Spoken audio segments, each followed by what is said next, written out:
Hello, my name is Shanna Mena. I am currently a student in the Healthcare Management Information Systems course. I will be presenting a proposal for implementation at ABC Healthcare. Technology has become a rapid growing delivery for healthcare.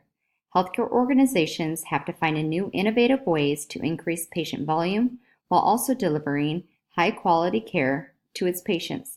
Today I will be proposing the implementation of telemedicine services at ABC Healthcare to help with physician demands and innovative technology advancements. ABC Healthcare is a 260-bed community not-for-profit hospital that is located in Iowa City, Iowa. The hospital and the local area are expanding and the need for more physicians is in high demand. Physicians are beginning to retire earlier due to malpractice insurance costs, Affordable Care Act requirements, hospital networks, and patient demands on care. With the increased growth, the demands for more innovative and efficient information technology (IT) systems are high. ABC Healthcare is proposing an implementation of telemedicine in the radiology, behavioral health, and critical care departments to help with the physician shortages and provide more efficient and effective care to the greatest amount of patients. The risk analysis was done with the guidance from the Office of Civil Rights. The analysis assists in identifying and implementing the most effective and appropriate administrative, physical, and technical safeguards to secure electronic protected health information, EPHI. Standards must be followed according to the Health Insurance Portability and Accountability Act, HIPAA, security rule. All EPHI created, received, maintained, or transmitted by an organization is subject to the security rule. Telemedicine is subject to the HIPAA security rule because it will be transmitting EPHI through electronic measures.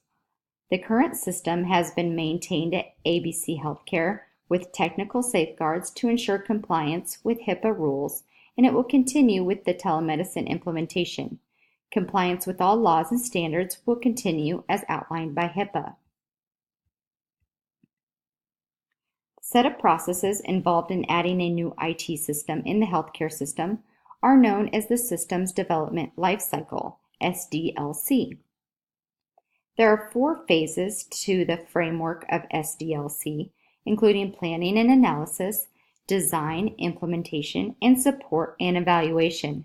During the planning and analysis phase, the team looked at the options that would help the hospital with its current needs.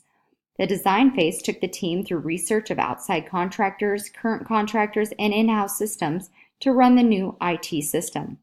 A cost-benefit analysis is done during this phase to look at costs of all options and how effective and efficient they will be to the organization. The implementation phase consists of installing the new system and doing all the necessary training to convert everyone to the new process.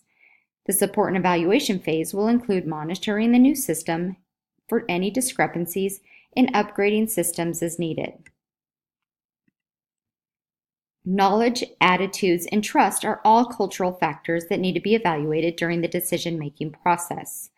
These factors can cause negativity within the organization. Leadership is to ensure that these factors do not affect the implementation of the new system. Communication, training, and simplification of the systems are ways that leadership can change these negative factors. People are sometimes scared of change, especially when it involves technology. Talking to the patients and employees about the new system will help them see that it will be a helpful implementation to the hospital as a whole. Training for all employees should be mandatory and refreshers scheduled regularly for those involved in the utilization of the system. Trying to keep the same existing workflow in the departments will simplify the change and not interfere with the routine that everyone is used to. When people feel more involved in the process of change, the more successful the change will become. Leadership roles and responsibilities are defined and have a significant impact on the strategic goals, policies, and challenges that result from process implementation. The Chief Information Officer, CIO, is an expert in the field of IT and manages the IT department staff with leadership qualities. The CIO would help with the implementation of telemedicine by overseeing that the strategic development plan that was created is enforced and followed. The Chief Financial Officer will be part of the leadership team in charge of costs and revenue reports. The Chief Information Security Officer is in charge of guarding threats to the information security and complies with federal and state security regulations. 3 clinical medical information officers will be involved in the strategic planning and implementation process. They will also be the experts in their field for IT systems in their designated areas, one in radiology, one in behavioral health, and critical care, for continuous quality improvement. Enterprise data, which is the aggregation across the organization of the clinical, financial, operational, and market data deemed most important to the organization. This data is analyzed and gone through by an analytic group.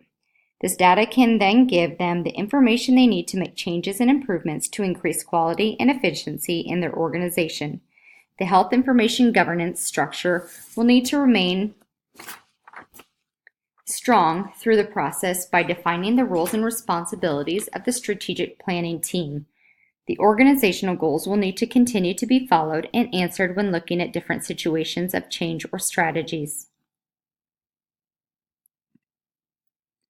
Governance creates strategies for the existing IT system to ensure that everything is safe, secure, and running properly. The IT governance needs to be strong and solid in order to be successful. Governance also helps us look at how the IT implementation is aligned with the organizational and strategic goals that have been set. The CIO has to be involved in the strategic process and meet with the team on a regular basis. Leading the process is an important role and one that has to be a priority. This implementation can be viewed as incremental change and step shift change. Communication strategies are put in place to ensure smooth change processes. Budgeting, strategy, IT management, responsibilities, and change are all part of IT governance and how it can be affected. The enterprise-wide information will help in the integration of telemedicine into the current IT system. IT and enterprise-wide information work together to achieve the organizational goals and to ultimately provide the best system to reach those goals. With data governance, the roles and responsibilities of the key players have to be clear, and they have to focus on the organizational goals. Health information exchange is the exchange of clinical and administrative information to other providers, organizations, and patients. The Electronic Health Records EHR system is ready to integrate the new services of telemedicine. Health information exchange is essential for interoperability, but it is not enough alone to achieve interoperability. We are not adding an outside system. The current system has been successful and we will continue to succeed in the future. Technical interoperability deals with the technical part of exchanging information, such as systems and software applications. This will relate to the policy put in place for the additional software upgrades and safeguards with telemedicine implementation. The structural interoperability deals with the structural part, such as formatting of the data exchanged. The benefits of the telemedicine system acquisition is accessibility to care. Patients will have quality results in a timely manner. Providing telemedicine services, especially in the behavioral health department, will give patients the freedom to talk to a provider in the comfort of their own home. They will also have quality conversations while feeling safe to speak freely. Patients will also be able to talk to a physician, receive a diagnosis, and have a prescription called into a local pharmacy, all while on video with the physician. Patients in rural areas that typically have to travel a long distance, or mothers that have young children at home and have a hard time commuting, have been shown to have a positive economic impact. Number 1, at the hospital, we are able to control and safeguard HIPAA requirements and regulations, but how do you suggest that patients are protected at home while on their own electronic devices? Patients will be read their privacy rights along with the request for authorization for video call. This will let the patients know that the hospital system and ePHI are protected on the hospital end, but that it is the responsibility of the patient to secure their own electronic devices with safeguards to ensure the continued protection of their information. The hospital will put an inactivity time limit on the telemedicine services line, then patients will have to log in again in order to access. Patients will also be reminded to keep username and passwords in a safe location and turn off the auto login for other users. Number 2, have you researched how patients will feel having to speak to a mental health provider via telephone consult or video messaging? Yes, I have done research and patients have found that telemedicine services in mental health is convenient, more accessible, and customized for them.